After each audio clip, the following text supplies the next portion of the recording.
हाँ तो बताओ बच्चों, एक इंसान के शरीर में सबसे लंबी हड्डी कौन सी होती है और उसका क्या नाम है? कनिका मैम इस सरकारी स्कूल की बायोलॉजी टीचर हैं। उसने जो सवाल पूछा था, सारे बच्चे उसका जवाब याद करने में लग गए। तभी उनकी नजर क्लास में लास्ट बेंच पर बैठी एक बच्ची पर पड़ी जो अपना सिर खुजला रही थी, और उसने काफी देर बाद आंसर बताने के लिए अपना हाथ उठाया। अरे वाह गरिमा, तुम्हें आंसर पता है? जी हाँ मैडम। तो बताओ फिर। मैडम जी, वो हमारे शरीर की जांघ की हड्डी सबसे लंबी होती है। अरे वाह, शाबाश। और उसे क्या कहते हैं? मैडम जी, उसे फीमर कहते हैं। वेरी गुड गरिमा। सारे बच्चे सोचते रह गए और तुमने सिर खुजलाकर एकदम सही जवाब दे दिया। कनिका मैम की बात सुनकर वहाँ मौजूद सारे बच्चे हंसने लगे और उनकी हंसी सुनकर गरिमा उदास हो गई। कनिका मैम को समझ ही नहीं आया कि उन्होंने ऐसा क्या कह दिया कि सारे बच्चे हंसने लगे और गरिमा मायूस हो गई। फिर अगले दिन, बच्चों आज का सवाल है कि एक स्वस्थ इंसान का दिल 1 मिनट में कितनी बार धड़कता है? बच्चे फिर से जवाब याद करने की कोशिश करने लगे कि तभी गरिमा ने सिर खुजलाते हुए हाथ खड़ा किया। अरे वाह गरिमा, फिर से शाबाश। बताओ उत्तर क्या है? मैडम, 60 से लेकर 100 बार तक। वेरी गुड गरिमा, तुम्हारा दिमाग तो बहुत तेज दौड़ता है। कनिका मैम के मुंह से अपनी तारीफ सुनकर गरिमा बहुत खुश हुई, पर तभी किसी शरारती बच्चे ने कहा, हाँ, इसका दिमाग बहुत तेज दौड़ता है क्योंकि इसके सिर में जुएं भी तो उतनी तेजी से दौड़ती हैं। उस बच्चे की बात सुनकर फिर से क्लास के सारे बच्चे हंसने लगे। अब की बार कनिका मैम ने भी ये बात सुन ली थी। उन्होंने उस शरारती बच्चे को बहुत डांट लगाई और फिर उन्होंने गरिमा की तरफ देखा जो लगातार रोई जा रही थी, तो उन्होंने जाकर उसे समझाकर चुप करा दिया। फिर कुछ दिन बाद स्कूल में परीक्षाएं हुई, लेकिन गरिमा जो क्लास में सारे सवालों के जवाब सही देती थी, वो 100 में सिर्फ 40 नंबर ही ला पाई। उसके नंबरों को देखकर कनिका मैम हैरान थी, तो उन्होंने गरिमा को अपने पास बुलाया। गरिमा, ये क्या है बच्चे? तुम्हें तो हर सवाल का जवाब पता होता था, फिर परीक्षा में क्या हुआ, इतने कम नंबर? सॉरी मैडम, आगे से ऐसा नहीं होगा। देखो तुम रो मत, मुझे बताओ क्या दिक्कत है? तुमने पढ़ाई नहीं की थी क्या? मैडम जी, पढ़ाई तो बहुत की थी, मुझे पढ़ना भी पसंद है, लेकिन क्या? मैडम, मुझे ये जुए पढ़ने नहीं देती। मेरे सिर में बहुत सारी जुए हैं, इसी वजह से मैं सारा दिन अपना सिर खुजलाती रहती हूँ, और जुओं की वजह से ही कोई बच्चा मुझसे बात नहीं करता है और न ही कोई मेरे साथ बैठता है।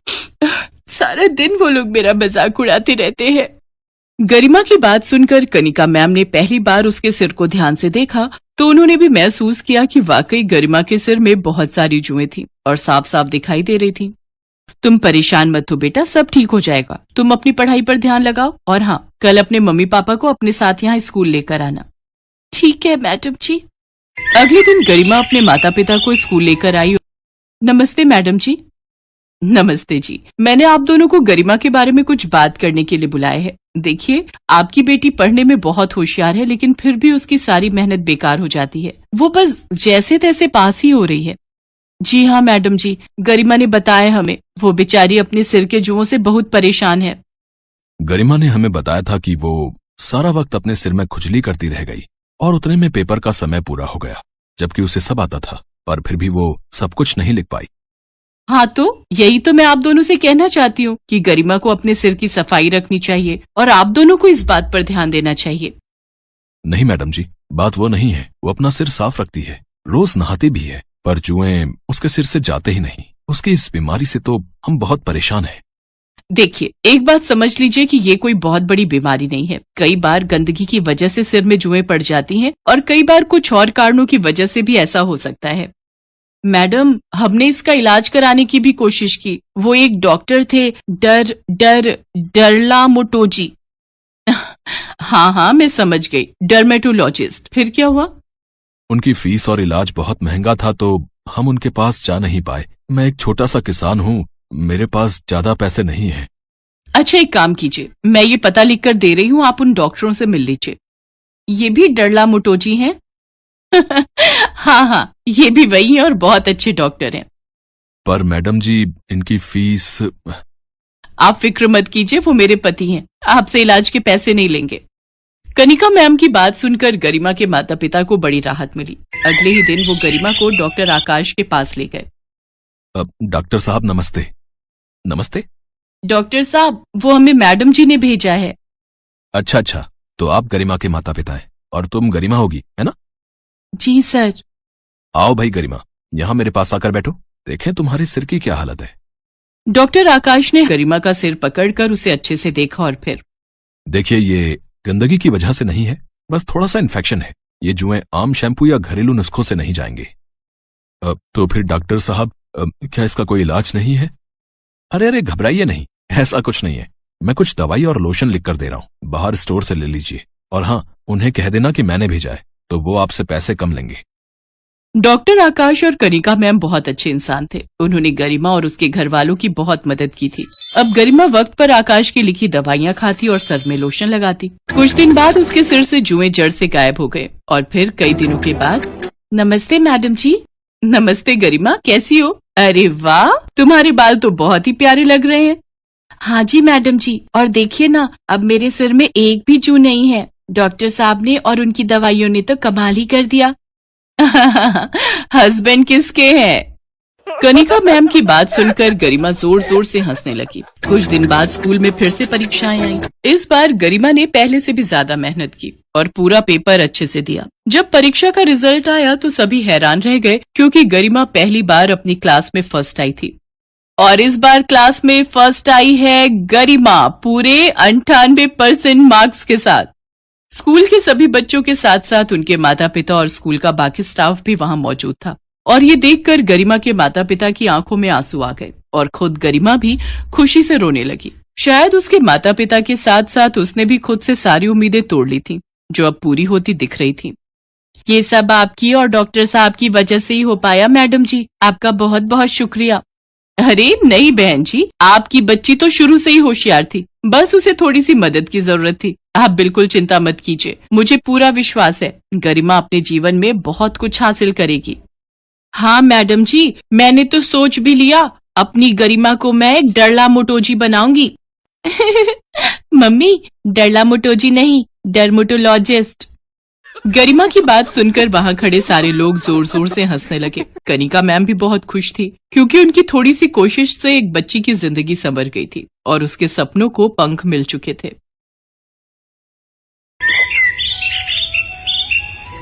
पारुल 10 साल की एक बहुत ही मासूम लड़की थी। उसके सिर पर बाल नहीं उगते थे, इस कारण वो गंजी थी।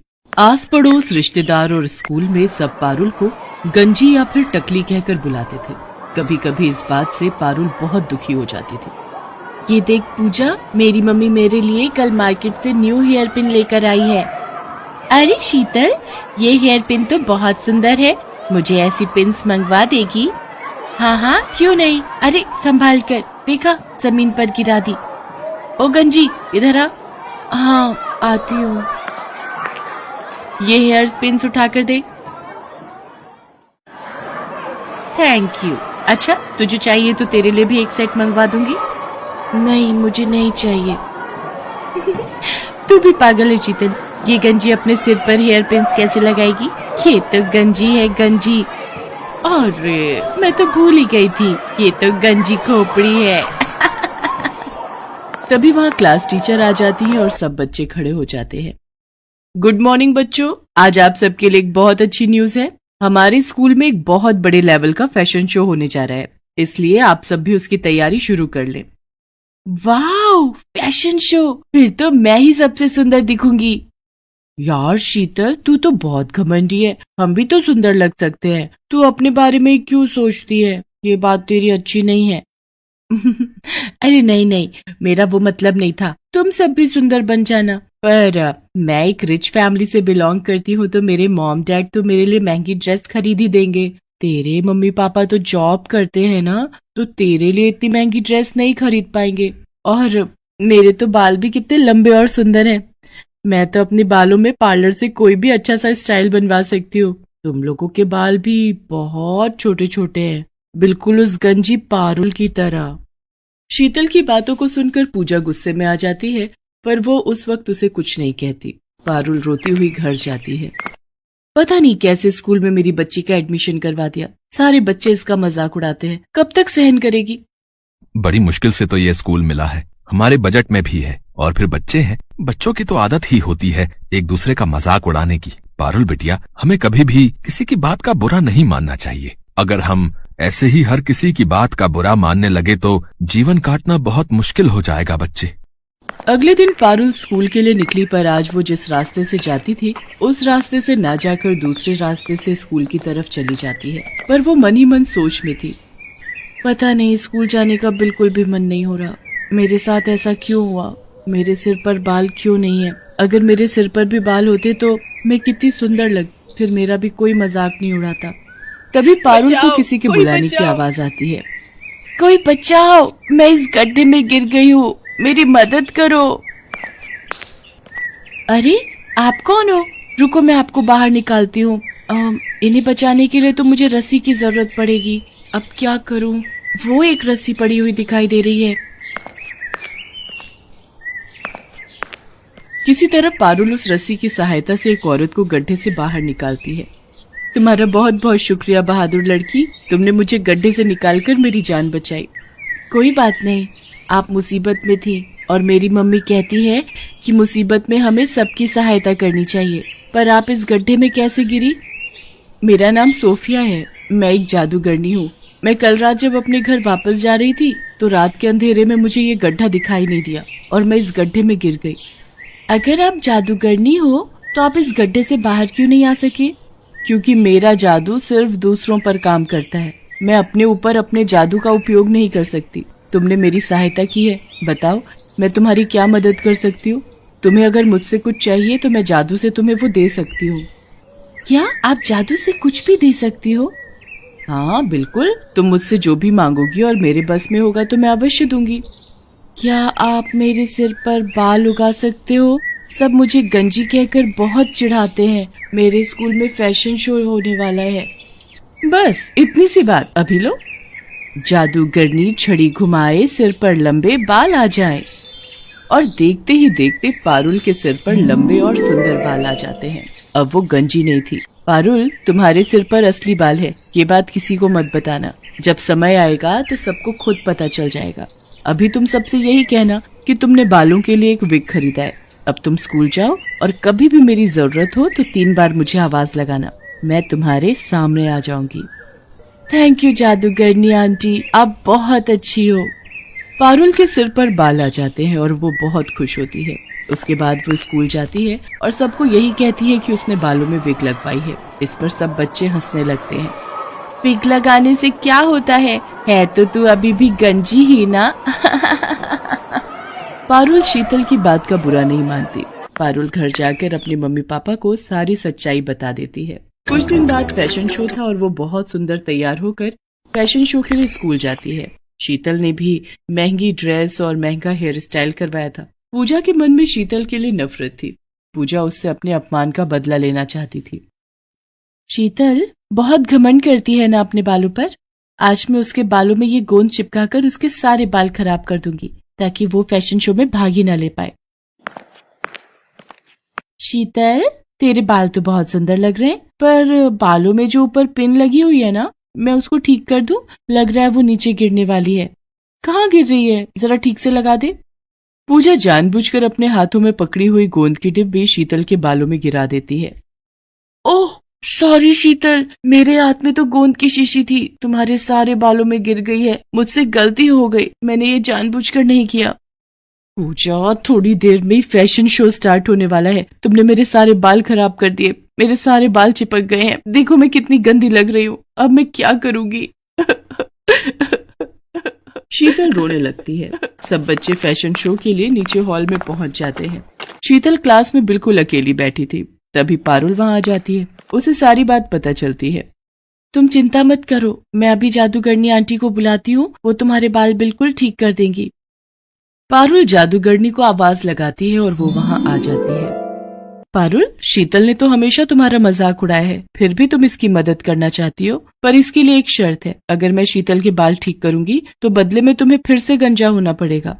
जादूगरनी आंटी, कोई बात नहीं, आप मुझे फिर से गंजा कर दो, पर मेरी दोस्त के बाल ठीक कर दो। शीतल पारुल की सारी बातें सुन रही थी। इसका मतलब पारुल के बाल असली हैं? इसने विग नहीं पहना? मैंने पारुल से कितनी नफरत की, उसका कितना मजाक उड़ाया, पर ये मेरे लिए फिर से गंजी होने को तैयार है। सचमुच मैं कितनी बुरी हूँ। पारुल कितनी अच्छी है। जादूगरनी आंटी, आप ऐसा कुछ मत करना। आप पारुल को फिर से गंजा मत करो। मैं फैशन शो में हिस्सा नहीं लूंगी। आप मेरे बाल ऐसे ही रहने दो। चिंता मत करो शीतल, मैं तो पारुल की परीक्षा ले रही थी। मैं ऐसा कुछ नहीं करूंगी। मैं तुम्हें सीख देना चाहती थी, कभी भी किसी से ईर्ष्या मत करना। ईर्ष्या करना बुरी बात है। पारुल, तुम सचमुच बहुत संस्कारी बच्ची हो। तुम्हारे माता पिता ने तुम्हें बहुत अच्छे संस्कार दिए हैं, इसलिए मैं तुम्हारे कहने पर शीतल के बाल ठीक कर देती हूँ। जादूगरनी शीतल के बाल ठीक कर देती है। मुझे माफ कर दो पारुल, मैंने हमेशा तुम्हारा मजाक उड़ाया। मेरी अपनी दोस्त पूजा मेरे साथ गलत कर गई। मैं सबको बताऊंगी कि तुम बहुत अच्छी हो। पारुल, अब मैं चलती हूँ। अब मैं कुछ समय के लिए यहाँ से दूर जा रही हूँ, इसलिए मेरा तुमसे मिलना नहीं हो पाएगा। मैं जब भी वापस आऊंगी तो तुमसे जरूर मिलूंगी। पारुल और शीतल दोनों मिलकर फैशन शो में हिस्सा लेती हैं। शीतल सबको पारुल के बारे में बताती है। शीतल ने पूजा से बात करना बंद कर दिया था, क्योंकि पूजा ने जानबूझकर बहुत बड़ी गलती की थी। उस दिन से पारुल और शीतल दोनों अच्छी दोस्त बन जाते हैं। पारुल ने हमेशा दूसरों की मदद की, और जो दूसरों की मदद करता है हमेशा उसके साथ अच्छा ही होता है।